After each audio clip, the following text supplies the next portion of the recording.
Урматтуу депутаттар, өкмөттүн мүчөлөрү, урматтуу Мухаммедкалый Дүшкеевич, 2019 жылда биздин мигранттар канча акчаны которушкон?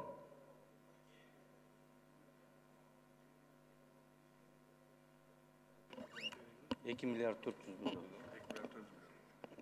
2 миллиард 400 миллион mu?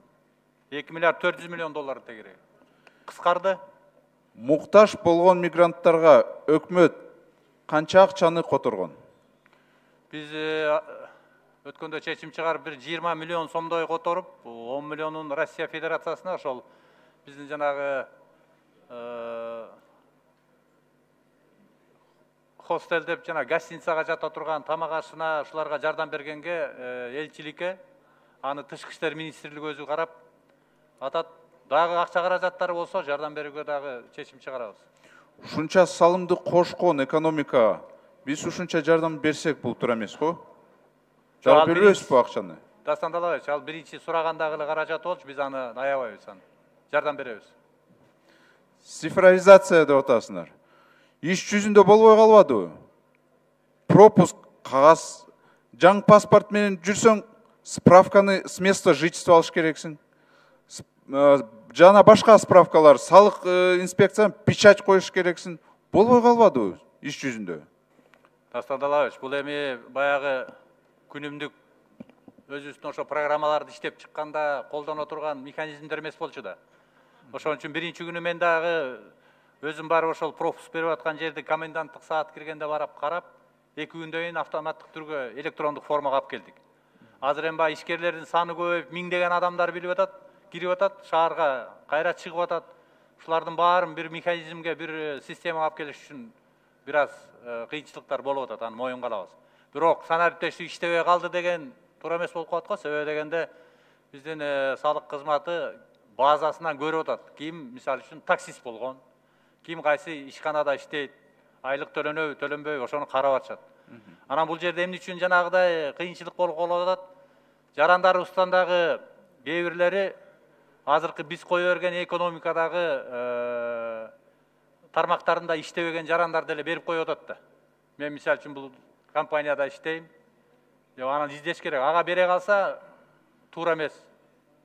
Жанагыдай ооруга чалдыккан учурлар көп болуп калат анда. Ошон үчүн биз аны мындай текшерип, кичине аз маз кыйынчылык болот, эми ачык айтышыбыз керек. Коррупция жанагынын баарын такташыбыз керек да. Түшүндүм. Коррупция менен күрөшүү. Энергия тармакты алсак, жоготуулар 1 миллиард 494 киловатт саат.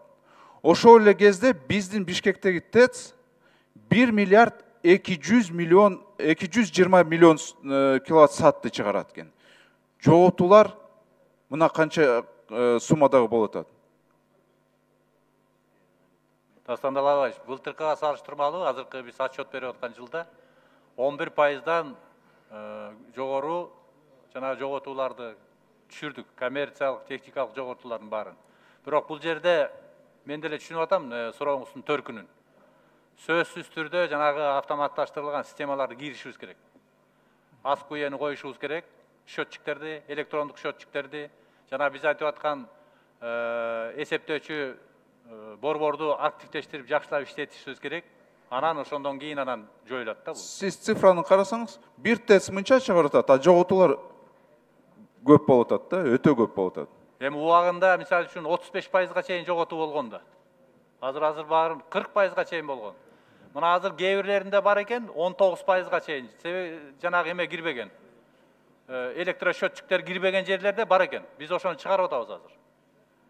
Башка премьер-министрлер кылбаган жумушту кылдыңыз, безопасный город боюнча. Бирок ошол эле кезде Мухаммедкалый Дүшкеевич ДТП саны 11%га өстү. Камералар бар. Бул коррупциянын кесепети. Авариянын эметеги учурлары жанагы камералар турган именно коопсуз шаар иштеген жерде 43% азайды. Муну мен айтып бере алам. Мен да угуп атам, ушундай бир механизмдер кирип атат, штраф төлөөчү жерлерден жанагыдай тартип бузгандарды алып коюп атат деп. Булардын баарын азыр текшерип атабыз биз органдар менен. Бирок негизинен 43%-га камералар иштеген жерде азайды, а берки система бара элек жерлерде көбөйгөнү бар. Аны моюн калабыз. Бирок быйыл ошонун баарын алып барсак, жана системанын баарын алып барсак, Кудай буюрса, анын баарын кыскартабыз. Сот реформа деп атабыз. Сот реформа эми имаратты ондо менен бүтпөйт. Имаратты ондосок дагы сот реформа ошол менен бүтпөйт да. Мына мамлекеттик адвокаттарга акчаны коштук деп атасыңар. Бирок ошол эле кезде адвокат менен эч ким даже уже адвокатты укпай калды. Прокуратура, УКМК каалаганча жазып атышат. Керек болсо судьяларга дагы даяр чечимдерди берип атышат. Мына соттун реформасы. Эми Дастан Алабаевич, сот өзүнчө бийлик бутагы да. Мынакей президентибиз да көзөмөлдөп, дайыма сурап, системалуу түрдө тапшырмаларды берип атат. Өкмөт болсо эми шарт түзүп беришибиз керек, өздөрү айткандай, айлык маянасын карап беришибиз керек. Мына былтыр 641 миллион сом бердик. Ошол реалдуу түрдө шарт түзөлүк, видео наблюдение менен жана соттук процесстерди өткөрөлүк, коррупциялык жана механизмдер азайсын деп өкмөт болгон күч аракетин, бюджетти колдоп берип атат. Анан калган жана сиз айтып аткан механизмдерди эми сот тарапта өзүнүн аракетин кылып атат. Анан эң башкысы былтыр биз 11 000 ушул сот процессине катышкандарды окуусун өткөрүүгө каржылап бердик. Булардын баары тең ошол соттогу жанагындай туура эмес көрүнүштөрдү азайтканга алып келет деген ойдомун. Коронавирус оору акчасыз адамдарга салык катары болуп калдыбы? Мына 10 секунд. беткап жок болсо айыппул, справка жок болсо айыппул, машина жок болсо жөө жүрөсүн. Эми бул дагы туура эмес го. Кандай дейсиз, Мухаммед Кылдышкевич? Дастан Алабаевич, бул эми негизи баарыбызга келген оорчулук да, туурабы? Анан бул оорчулукту ар ким өзүнө тиешелүү милдетти аткарыш керек. Мисалы үчүн масканы биз эмнеге айтып атабыз? Макул өзүңдүн ден соолугуңду сактабасаң, бирок жаныңдагыларга зыян келтирбе деген эле мааниде да. Масканы кий, жана санитардык норманы сакта, бирөөгө жугузба, үйдөн чыкпа деген сөздү эми аткарыш керек да. Үйүнөн чыкпасын, маскасын кийбесин анда.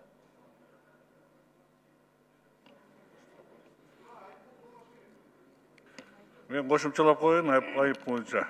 Дастан Алабаевич, негизинен азыркы мына Мухаммед Кылдышкевич айткандай, масканы биз эмнеге киргизип атабыз? Айлана чөйрөгө оорунду жуктурбасын деп. Биринчиден, экинчиден биздин республикада дүйнө жүзүндөгүдөй эле бая бессимптомный деп коет. Ооруну аныкталбай же болбосо эч кандай симптому жок клинический жүргөн оорулар бар. Биздин арабызда. Алар билбейт да, сиз айткандай оорулугуна тагыныш керек деп атасыз. Оорулуу тагынган менен ал өзүнүн оорусун билбей жүргөндөр бар. Анан башка элге жугузса, ал туура эмес болот да. Бунун бардыгы мыйзамда каралган. Мына сизге гражданды коргоонун мыйзамы жөнүндө сиз өзүңүз айттыңыз. Аны бул коомдук саламаттык сактоо мыйзамында карантинден киргизүү правилалары киргизилген. Өзүңүздөр билесиздер, баягы колдоп бердиңиздер. Анан калган ошонун порядоктарын киргизүү бул өкмөткө тапшырылган ошол жерде. Ошонун негизинде өкмөттүн токтоо менен бул жерде бекитилген да. Мына орусчасы бар экен, мен окуп коеюн. Вопрос ограничительных мероприятий дейт. Введение ограничительных мероприятий карантина предусматривает ограничение общения между отдельными группами населения и порядок использования средств индивидуальной защиты. Сиз айтып аткан маска ошол средств индивидуальной защитага кирет.